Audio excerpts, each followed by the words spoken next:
Radio Raheem with Glenn Tapia, Jersey boy beast in there, man.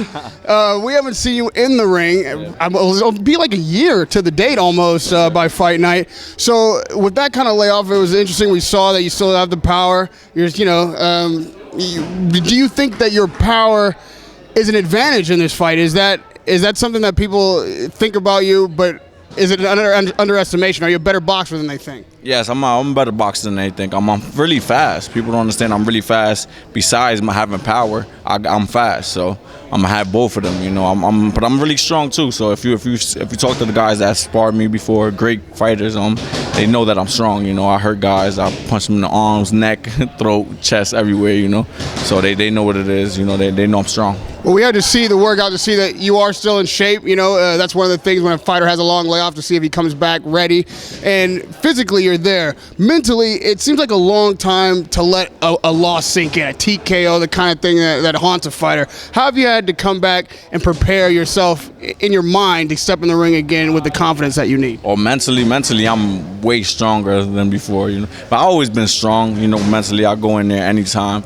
You know, but my confidence, you know, it's all about confidence. There's some guys that are great fighters, but they just don't have the confidence to do certain things. Then there's guys that are bad fighters, and they have so much confidence that they beat these guys, you know, like a Salido. Salido doesn't have crazy mouth skill, but he's a really great fighter, and he knows he could beat these guys. And he'll beat a guy that's really great, more skills than him. Just he has confidence, and he has that veteran in him too. So I have so much confidence. I know what I'm going to do. I know what I'm going to bring to the table. I've been training since July. Or like, you know, so it's just I'm in the gym. I've been in shape. I've been wanting to fight like September, October, and it just kept falling out. So I'm gonna be good. I'm gonna be more than good, promise you. You know, David Lemeiux, he's coming off a loss as well. He's coming off a loss to Triple G. People think of him as a fast fighter, a good boxer. Where's your edge? Where do you find advantage over Lemeiux? And do you think him coming off of that loss so fresh is an advantage for you? I don't know. You never know how he deals with it personally. You know, maybe it made him better, maybe it made him worse. You know, maybe it discouraged him. You know, but he's a great fighter, man. You know, there's nothing really to say about him. You know, but I just know my skills. I know what I bring to the table, and I feel like it's a little bit more than what he brings to the table. I feel like it's just one style with him. He's gonna come in there and try to knock you out, and I know I could do other things. Now, on the mitts, obviously, your mitt work looks good. We heard the cracking, we heard the power, but you're fighting at 160 now. Yeah. So what's coming back at you is going to be a lot stronger, or at least a little stronger than what you had. I knock heavyweights out, man. It don't matter. If you're really strong, especially at 54, 60, and you're going to be strong at 200, it don't matter, man. You got power, I got power. I just got it, man. There's some guys that don't have it, and if there's just guys that do have it, and I have it. I'm one of those guys that got that crack, I got that pop. And now that I'm at 160, I don't know how to kill myself to go down. It's just I get to show my ability that I've been showing in the gym. You know, I showed it in the gym so much. You know, like, wow, this guy's a great fighter. He's a great fighter. But then when I was going down to 54, I was losing it all in the gym.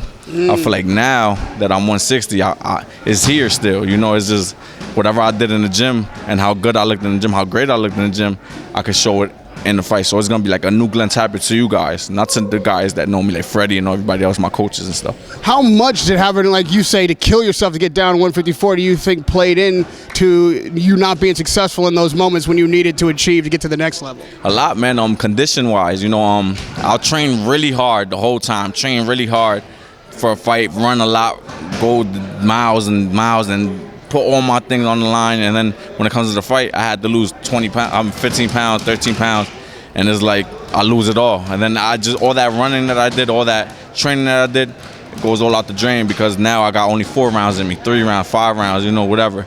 It happened with the Kirkland fight. I had to lose 10 pounds before and that was what, 4 years ago, you know. That was the Kirkland fight, and that killed me. And people don't understand how much it is, how much that affects you when you really you're too big for the weight class. I'm telling you, like, guys like Pacquiao told me he'd never been happier. You know, he was like, I've never been happier. Now I could eat every time. And Cotto, he said, people used to think, he told me, he was like, people used to think I was a grumpy guy or a bad person, and I wasn't. I just had to lose weight. People, when they want to talk to me, when I'm in 2 weeks, I got to lose 27 pounds, you know. And he was like, people don't understand I'm really grumpy all the time.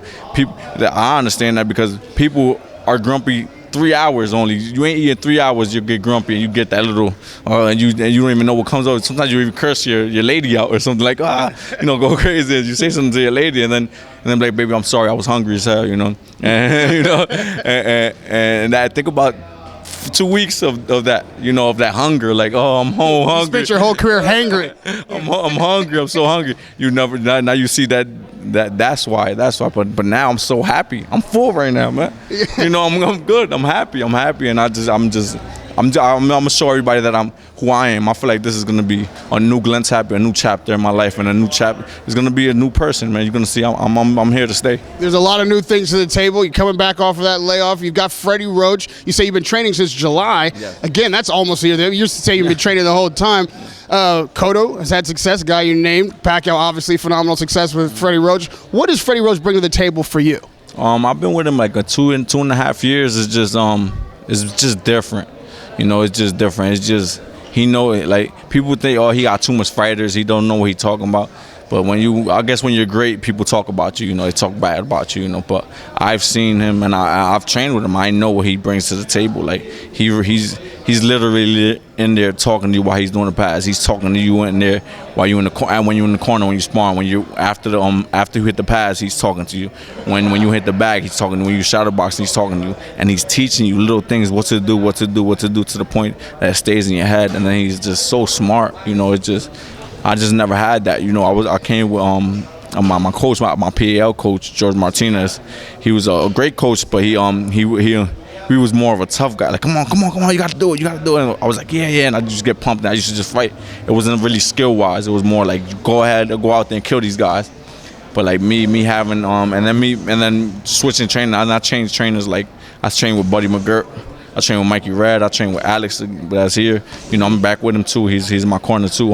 I train, and then with Freddie, it was just a whole different. I seen how his mental is and why he's one of the best. I've seen him firsthand. He's really great, man, and it's just amazing. He got great game plans. He doesn't. He makes you feel good, like you great. Like he gives you that confidence that you're really great, and then you start believing it, and then you start showing it, and it gets better and better and better, instead of getting you down and making you like pushing you like, oh no, you're doing this wrong, you're doing this wrong, you start getting down, and then by the time you fight, you just feel like you suck, But he makes you great, he makes you great, and he says what you're doing wrong, but he tells you what you're doing good too, and that's a great thing, And it's all about confidence in this sport too, and anything in life. If you want to be the best reporter, you got to be really confident to talk about it, because if you're nervous, you're going to be talking funny.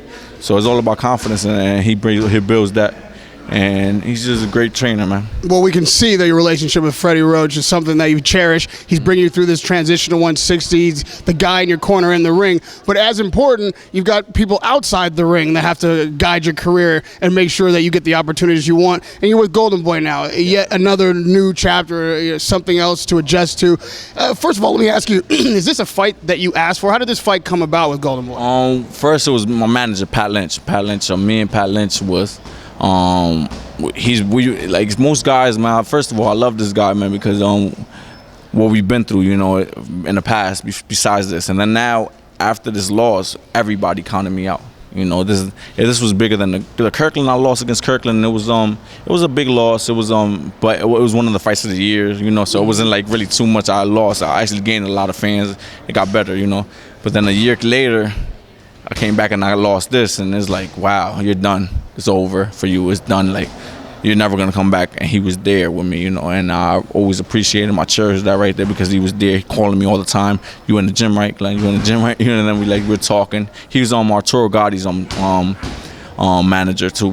So that his whole career. So Pat Lynch, he's a great person. I love his family. His family loves me. We're family more than my manager. So to have somebody like that in my corner, it's amazing. So during that process, he was calling me, talking to me, like, you're in the gym? I'm like, yes, 100%. And even when I was like doubting, like not doubting myself, because I don't, but when I was like getting down on myself, like, damn, man, it's been fucking 7 months already, 6 months, 4 months, and it's like, I'm training hard, but there's no fight on the line. He's like, nah, just stay in the gym, please. And then his offers coming in, big money, when 2 weeks from now, 3 weeks from now, when I ain't have a check in 7 months.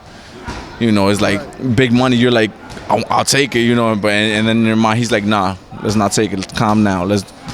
Come on, we were thinking about bigger picture. We thinking about the bigger picture. And then this comes up. Where they talked to him. They brought it up to him. He asked me. So he was like, "Nah, we could do something smaller.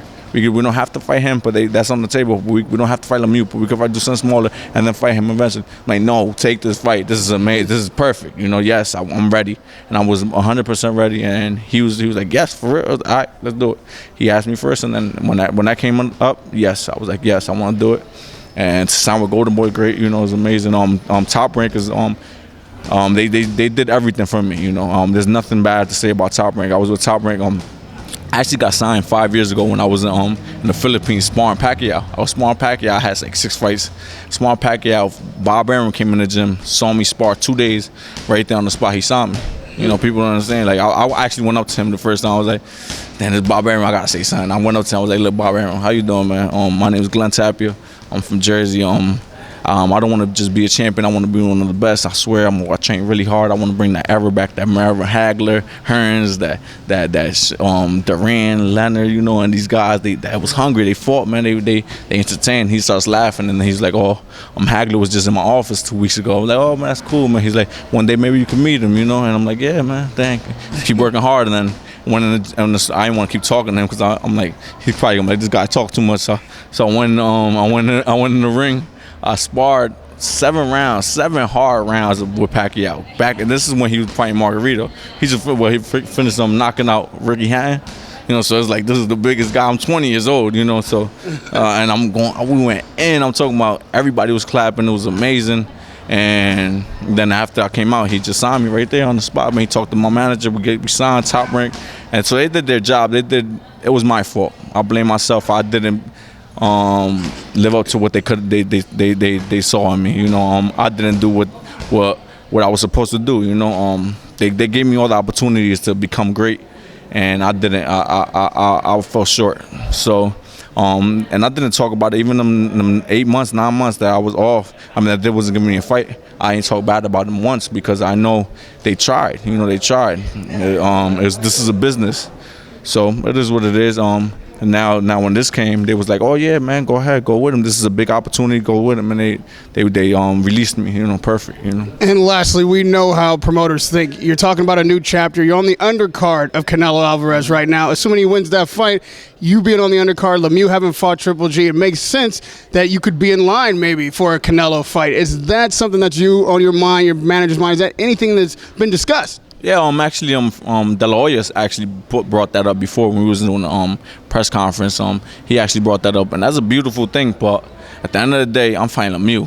I can't think about nothing else. If this doesn't go as planned, there is no other fight. So I got to go hard with Lemieux. I got to go really hard with Lemieux, win it with Lemieux, not just win. I got to look real good. So that's all I got to worry about, man. Forget everything in the future.